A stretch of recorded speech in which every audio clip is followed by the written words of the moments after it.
हुआ तो सुखदेव जी कहते राक्षसेन विधानेन उपये मां इति श्रुतम्।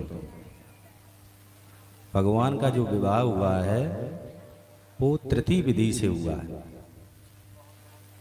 जो विवाह की रीतियां होती हैं वैसे तो 8 प्रकार के विवाह हैं, लेकिन जो मूल रूप से प्रचलन में है वो 4 प्रकार के हैं।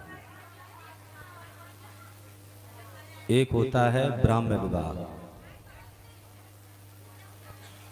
एक होता है गंधर्व विवाह, एक होता है राक्षस विवाह और चौथा होता है पिशाच विवाह। तो भगवान का तृतीय विधि से हुआ राक्षसेन विधानेन, राक्षस विधि से हुआ। तो ब्राह्म विवाह क्या है कि पिता अपनी पुत्री के लिए सुंदर सुयोग कुलीन घर देखता है, उसी के अनुसार अपनी कन्या को यज्ञ मंडप में बैठा करके ब्राह्मणों के द्वारा वेद ध्वनि के द्वारा, जिसको कहते हैं मंत्रोच्चारण, वेदों के पाठ के द्वारा सा विधि जो विवाह होता उसको कहते हैं ब्राह्म विवाह।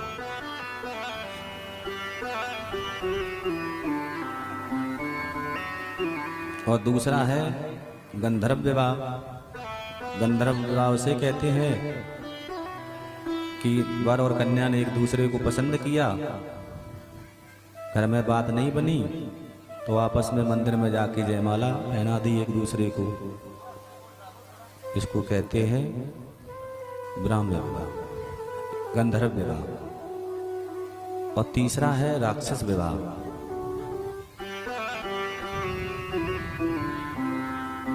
माने लड़की पिताजी कहीं और शादी करके चले जाए, लड़की किसी के साथ में चली जाए, कन्या किसी और के साथ में चली जाए, उसको कहते हैं राक्षस विधि। जैसे कि कन्हैया जी गए और हड़ करके ले आए रुक्मणी जी का।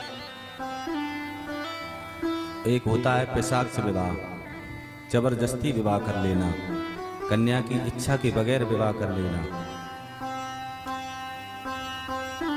बलात् जिसे कहते बलपूर्वक खींच के ले आना, इसको कहते हैं पिशाच विवाह।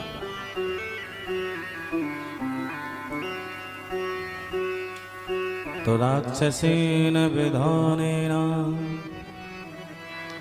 उपये मां इति श्रुतम्।